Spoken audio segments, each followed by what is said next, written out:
This is Dan Lynn. He's with the Illinois chapter of Normal, and Dan's going to talk about what he's doing here in the Capitol today.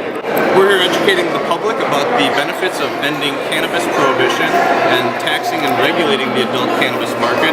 So we're sitting here showing people that cannabis is a very safe substance. Nobody has ever died from an overdose of cannabis. We also have containers from hemp products that you can buy in Illinois that are made from the hemp plant, the seeds, the oil, but yet the farmers in Illinois cannot grow hemp in this country. Why? Because it's illegal across the country to grow the hemp. You can buy hemp products, but it's illegal to grow hemp. Despite the fact that they used to grow hemp in this country for a long time, and during World War II they actually encouraged farmers in Illinois to ramp up production of hemp for the war effort. However, after the war ended, they made it illegal once again for farmers to grow hemp. And we're showing people how you can buy these hemp products, but all the hemp that goes into them is imported, and we would like to keep those jobs local here in Illinois. Definitely keep the jobs local and tax. Yeah, and something like taking an illegal substance like cannabis out of that underground market, making it legal would provide a needed revenue stream in the form of taxes. It would provide jobs to people who could foster that cottage industry. It would also restore liberty and justice as far as consistency within the law and how we deal with intoxicating substances, and giving people a respect for the law, because most people who have experimented with cannabis, who also know the effects of alcohol, will constantly tell you that alcohol is the much more intoxicating substance and has a much greater social addiction rate, as well as much larger negative impacts on society. You don't see people getting stoned and starting fights, or raping women, or crashing cars. Or there isn't any cannabis-aholics. No. You know what I mean? No. Pot-aholics, anonymous, or something like that. By having the consistency in the law with how you deal with these inebriating substances would restore respect for the law with a lot of the youth in today's society who can sit there and listen to what they're being told in health class and in school, and then they see the effects on their friends or themselves, and they realize that they've been lied to. And then they go home, and one or both of their parents are stone alcoholics who get more messed up at night with more drama than anything would be if they smoked cannabis. I mean, I'm pro-cannabis, I'm for medicinal, but also across the board, I think that alcohol is much more devastatingly harmful with DUIs and everything else, and addiction, than cannabis. And I agree completely, and that's why we're here trying to educate the public. We have a sheet that says, how come teenagers sell pot instead of alcohol and cigarettes? Well, because alcohol and cigarettes come from a store, and that store has a license that says that they're only going to sell to people that are of a certain age. Plus it's taxed. Yes. Cigarette tax, alcohol tax. Whereas somebody who sells drugs, they're already a criminal, and they have no incentive to care about the age of whoever they're selling those substances to.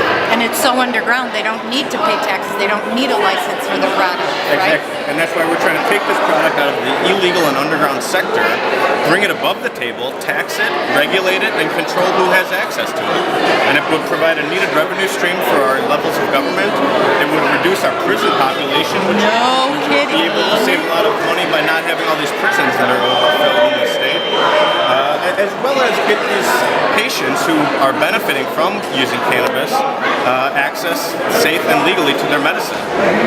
As far as patients are concerned, cannabis as a therapeutic medicine is much safer than many of the pain medications that are being prescribed, the anti-anxiety medications that are being prescribed. And also look at the money that it will take away from the drug companies if it were legalized. Because the anti-pain medications, the anti-anxiety medications, probably the revenues from those would fall off, and the revenues for the legal cannabis would increase. So the state, the government's going to win no matter what. It's just going to be the drug lobbyists who are probably heavily against it. Am I right? I mean, I'm just guessing here. If you look at it as a standpoint of who has the most to lose, the pharmaceutical industry, the corrections industry, law enforcement, drug testing, those are all people who are all industries that have made a lot of money and provided a lot of jobs as a result of our war on drugs, which has been an utter failure by all objective standards as far as addiction rates, preventing people from using drugs. People are still getting access to these substances even though they've been outlawed for some of them over 100 years. Something like cannabis has been illegal for over 75 years, and yet we still have plenty of people using it. We have a president who admitted using it as well as cocaine. Yeah, but he didn't inhale. Didn't Lincoln grow it on his plantation? Or was Lincoln was quoted as saying that he enjoyed playing his harmonica with a hemp pipe. There you go. But George Washington grew it. That's what I'm thinking Thomas about. Jefferson, they were very avid hemp farmers, and they knew the versatility of the crop. They knew how important it was, and for a long time it was a very embraced product. Not just the industrial hemp, but also cannabis for medicine. Before they made it illegal, it was one of the most widely prescribed medicines. And after they made it illegal in 1937, they literally took it out of the pharmacopoeia, the books that they teach doctors on the different substances. Okay. So now we have a whole, like 2 or 3 generations of doctors who just are ignorant of the benefits of this substance because they literally took it out of the textbooks after they made it illegal. And if you look at the history of how they made cannabis illegal, it is nothing but a farce and racist bigotry. Why did they do it? Why did they make cannabis illegal? It was a lot of fear tactics because there were a lot of Mexican immigrants coming into this country working in the fields who were using cannabis. They termed the phrase marijuana. Marijuana was actually a slang term used to describe these Mexican field hands who consumed the cannabis. Oh, no kidding. And now it's what most people refer to it as, but in its roots, it was actually a racist derogatory term. But yeah, that's what most people widely describe it as. And then it also had a lot to do with the jazz clubs in New Orleans and the South, where you had African Americans mostly working and living and enjoying the company with white Americans, and they were able to do this because they were consuming cannabis. And that was a big problem for a lot of the establishment in that time in this place in this country.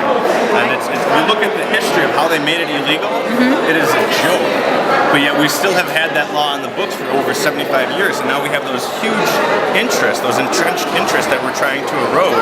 And it's very difficult when you have such large lobbies like the law enforcement lobby, the prison lobby, the pharmaceutical lobby, the drug testing lobby. All those industries have large amounts of money that they're going to protect with their lobbying. And most people are ignorant of the history of how they made cannabis illegal in the first place. And that's why when I talk to people, I always say, look at the history books and how they made this illegal, because it wasn't a very scientific method. It was basically a couple of people. Basically was racial. As far as what I'm getting from the story you're telling me, basically more than harm to anybody else, like in 1937, okay, people are driving around all high on cannabis and stuff. That wasn't it at all. It was the Mexican workers who came to cultivate the crops. It was the African Americans and the white jazz aficionados who hung in New Orleans. And I think maybe what I'm getting is the people just didn't like that fact. And you have to look at the time period as well. We just ended alcohol prohibition. So you had a lot of these agents who were enforcing alcohol laws who now were out of work because we re-legalized alcohol. And that's where they were able to develop the Federal Bureau of Narcotics with Harry Anslinger, who was the main proponent of making cannabis illegal. And his major counterpart in that effort was a gentleman named William Randolph Hearst. Oh, no way. Who owned a bunch of newspaper I know who he is, and had a large amount of money invested in the forestry industry. Well, you know what's a major competitor to the forestry industry is something like a hemp product that could provide just as much paper, if not more, than something like the forestry industry could. Without destroying our rainforest, our forest. And there's a couple other large industries at the time that were developing petrochemicals and synthetics, polyesters and stuff like that were being developed. And that also was going to infringe on the market because at that time hemp was a major canvas product. Like the first pair of jeans were made out of hemp. Really? It's an extremely strong fibrous material. They use it to make ropes and sails because it's mold and mildew resistant. So you had companies that were looking to develop these synthetic fibers who knew that if you could eliminate the natural competitor, they would be able to make more money. You had a forestry industry that would be losing money if you kept the hemp industry as a major competitor for their paper products. You had these people who had jobs enforcing alcohol laws who all of a sudden didn't have jobs. And all of that combined into a very perfect storm of making this product illegal without much scientific oversight or realistically looking at it from an objective standpoint. Sure. Is this something that we should do? But in politics, if you can appeal to emotion, sometimes you can win just on that. And How do we appeal to emotion? How do we get the American public to let their legislators know? How do we get people who are old school, who are cannabis is an illegal substance, it's bad, whereas they will go home and have 4 martinis, go to the 7-Eleven and kill somebody in the car DUI? Yeah. I mean, you have to look at what person Vote the for Ron audience Paul. is. You know, if you're talking to a parent, you tell them your child will be safer if these substances are legal because they will be sold in a licensed retailer that has a vested interest in selling it to somebody who is of age. And more high quality. Then you have regulatory problems with quality controls and purity levels. Sure. Because right now with a drug dealer, they have no reason not to sell to whoever's willing to buy. And you can't go to the police when you get ripped off by a drug dealer or when the substance isn't of satisfactory quality because it's the illegal market. So there's no dispute mechanism that's there as well. And all of those things are reasons that we're here trying to educate the public as to why they should support legalizing cannabis and ending this prohibition, as well as providing the needed revenue streams for all levels of government, releasing these non-violent offenders that are clogging up our jails and courts. Absolutely. I mean, it's really a matter of, do we want to keep this failed policy going at the expense of the taxpayer, at the risk that we're putting our children through, as well as the hypocrisy of having something like alcohol legal where something as cannabis is not. And people who have used both substances consistently will tell you alcohol is the worst of the two. And it's more addictive.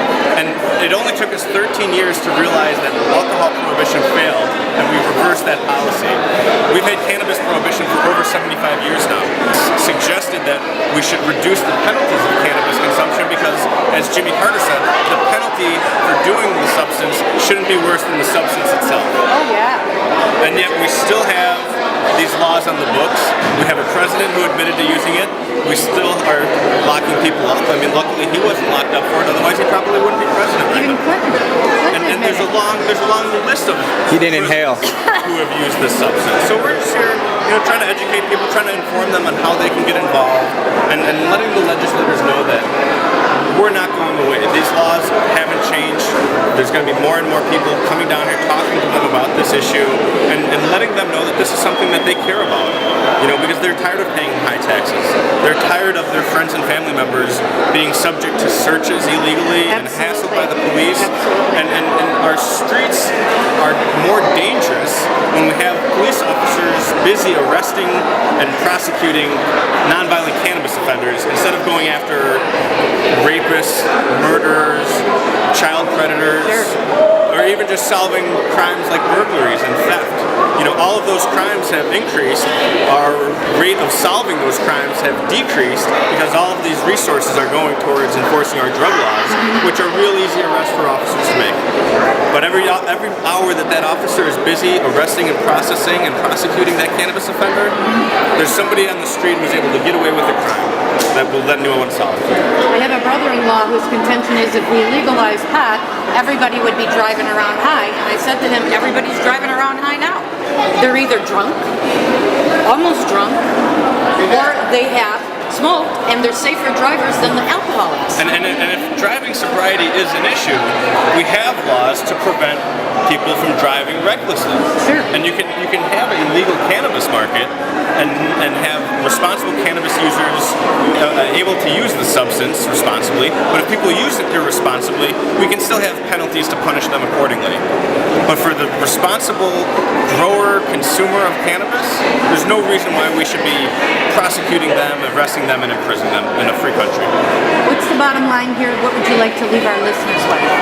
That if we were to end cannabis prohibition, we would restore justice and liberty in this country, we would help out our state and local governmental budgets, and we would provide a safe, therapeutic product to many people who otherwise are not getting the relief that they need from the calamities that they're suffering, whether it's everyday stress to multiple sclerosis or leukemia and Alzheimer's disease. I know people who have multiple sclerosis. I know people who have a lot of chronic illnesses that do smoke smoke pot, even though it's illegal, and they claim it's tremendous relief. My mother died of bone cancer. I remember toward the last 6 months she was alive, her doctor joked, he said, if you can get it, give it to her. And then that's terrible that we have to have doctors who will secretly tell the This clients, will help her. this will help you, but I can't legally tell you that, and I can't tell you legally where to get that. Exactly. We've taken the tools that the doctor needs to do their job out of their medicine bag. Natural pharmacology. And that is something that more and more people are starting to realize, and hopefully we can change these laws as soon as possible, because for people that are sick and dying, they need relief as soon as possible. They don't need 10 more years of studies to say this is a safe plant. And we don't need more prisons built to house these Non-violent offenders. Dan Lynn, thank you very much. My pleasure.